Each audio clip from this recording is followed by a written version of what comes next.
एक तरफ एक प्यारा सा मासूम सा जानवर और दूसरी तरफ एक पूरे महाद्वीप की तबाही। जी हाँ, ये कहानी है एक ऐसी इंसानी भूल की जिसकी कीमत एक देश आज तक चुका रहा है। तो सवाल ये है कि क्या होता है जब आप सिर्फ 24 खरगोशों को एक जन्नत जैसी जगह पर आज़ाद छोड़ देते हैं। आप कहेंगे क्या ही होगा, लेकिन नतीजा एक ऐसी तबाही थी जिसके बारे में किसी ने दूर दूर तक सोचा भी नहीं था। अच्छा, इस पूरी कहानी को ठीक से समझने के लिए ना हमें थोड़ा पीछे जाना होगा। हमें मिलना होगा इसी खरगोश से, लेकिन उसकी अपनी जमीन पर। हम बात कर रहे हैं यूरोप की, स्पेन और फ्रांस के इलाकों की। वहां पर यह खरगोश कोई मुसीबत नहीं था, नहीं, बिल्कुल नहीं, बल्कि वो तो वहां के इकोसिस्टम का, वहां के माहौल का एक बहुत जरूरी हिस्सा था। हजारों साल से यूरोप में लोग इन खरगोशों को एक रिसोर्स की तरह देखते थे। मतलब उन्हें उनके मांस और फर के लिए पाला जाता था। वो वहां की फूड चेन का एक हिस्सा थे। कोई सिरदर्द नहीं, कोई बेलगाम हमलावर नहीं। और ऐसा क्यों था? क्योंकि वहां इनकी आबादी पर कुदरत का पूरा कंट्रोल था, एक बैलेंस बना हुआ था। कैसे? देखिए, चील, बाज, लोमड़ी जैसे शिकारी जानवर थे जो इनकी संख्या को काबू में रखते थे, और तो और इंसान भी इनका शिकार करते थे। तो सब कुछ एकदम संतुलन में था, सब ठीक था। लेकिन फिर कहानी में एक मोड़ आता है, जगह बदलती है और इस जानवर की किस्मत भी पूरी तरह पलट जाती है। एक इंसान की एक छोटी सी मामूली सी ख्वाहिश एक पूरे के पूरे महाद्वीप के लिए एक भयानक सपना बन जाती है। चलिए आपको ले चलते हैं साल 1859 में। जगह है ऑस्ट्रेलिया। यहाँ एक अंग्रेज जमींदार है, नाम है थॉमस ऑस्टिन, और उसे अपने घर इंग्लैंड की बहुत याद आ रही है। उसे शिकार का वही मजा, वही रोमांच चाहिए था जो उसे अपने देश में मिलता था। तो बस अपने घर की इसी याद को ताज़ा करने के लिए उसने एक ऐसा काम किया जिसने आगे चलकर इतिहास ही बदल दिया। उसने इंग्लैंड से 24 यूरोपीय खरगोश मंगवाए और उन्हें ऑस्ट्रेलिया के खुले मैदानों में छोड़ दिया। बस सिर्फ 24, ये नंबर याद रखिएगा।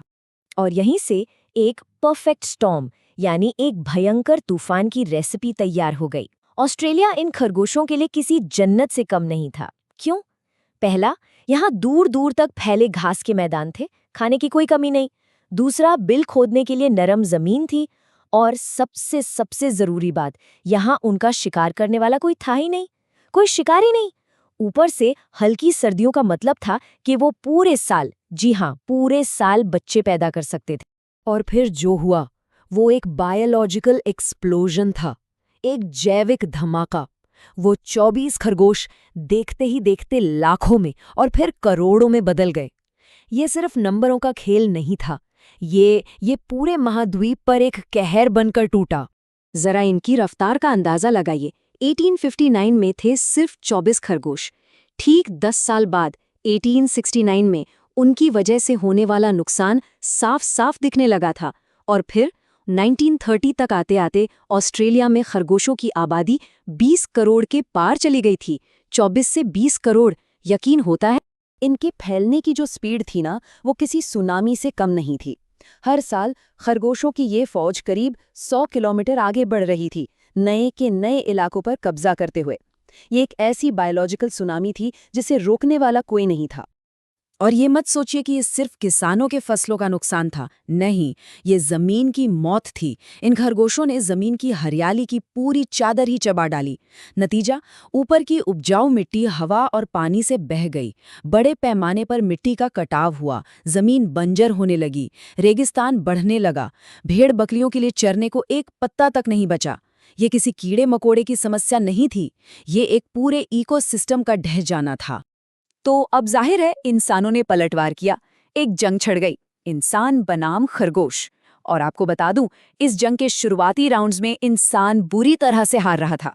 इंसानों का पहला बड़ा हथियार क्या था? एक दीवार। कोई छोटी मोटी दीवार नहीं, बल्कि 3200 किलोमीटर लंबी रैबिट प्रूफ फेंस। सोचिए जरा, 3200 किलोमीटर। ये इतिहास की सबसे लंबी दीवारों में से एक थी। लेकिन नतीजा पूरी तरह फेल। खरगोश बड़े चालाक निकले। वो जमीन के नीचे से सुरंग खोदकर या किसी न किसी तरह चढ़कर इसे पार कर ही लेते थे। और बस यहीं आकर इंसानों को ये एहसास हुआ कि उनका पाला किससे पड़ा है। ये एक ऐसा दुश्मन था जिसे आप दीवारों और फेंसेस से नहीं रोक सकते। तो जब दीवारें काम नहीं आईं तो इंसानों ने अपना सबसे खतरनाक हथियार निकाला, बायोलॉजिकल वेपन यानी बीमारी। 1950 के दशक में मिक्सोमेटोसिस नाम का एक वायरस फैलाया गया और ये बहुत असरदार था। इसने 99% खरगोशों को खत्म कर दिया। लगा कि बस जंग जीत ली, लेकिन कहानी में ट्विस्ट था। जो 1% खरगोश बच गए वो इस वायरस से इम्यून थे और उनकी अगली पीढ़ियों में भी इम्यूनिटी आ गई। तो 1990 में एक और नया और भी खतरनाक वायरस, कैलिसी वायरस, छोड़ा गया। उसने भी आबादी को बहुत कम किया, लेकिन कहानी फिर से दोहराई गई।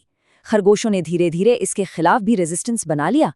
ये एक तरह की एवोल्यूशनरी हथियारों की दौड़ बन गई थी, इंसान बनाम खरगोश। आज ये जंग एक बहुत ही अजीब मोड़ पर खड़ी है और अब ये कहानी सिर्फ तबाही की नहीं रह गई है, बल्कि ये कहानी है एक गहरी विडंबना की और एक बहुत कड़वे सबक की। और इस कहानी की सबसे बड़ी, सबसे हैरान करने वाली बात जानते हैं क्या है? वो ये है कि आज ऑस्ट्रेलिया में इसी यूरोपीय खरगोश को एक पेस्ट, एक कीड़ा माना जाता है, एक राष्ट्रीय आपदा जिसे किसी भी कीमत पर खत्म करना है।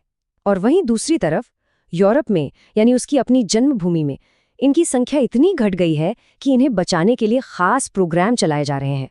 वहां इन्हें एक कीस्टोन स्पीशीज माना जाता है, मतलब इकोसिस्टम के लिए जरूरी। जरा सोचिए, एक ही जानवर, एक जगह पर सबसे बड़ा दुश्मन और दूसरी जगह पर बचाने लायक दोस्त। तो आखिर आज ऑस्ट्रेलिया के लिए ये खरगोश है क्या? ये 3 चीजें हैं। पहली, ये एक कभी न खत्म होने वाली मैनेजमेंट की प्रॉब्लम है।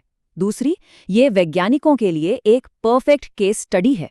और तीसरी, ये पूरी दुनिया के लिए एक जीती जागती चेतावनी है, एक सबक है कि जब हम कुदरत के काम में दखल देते हैं तो उसके नतीजे कितने भयानक हो सकते हैं।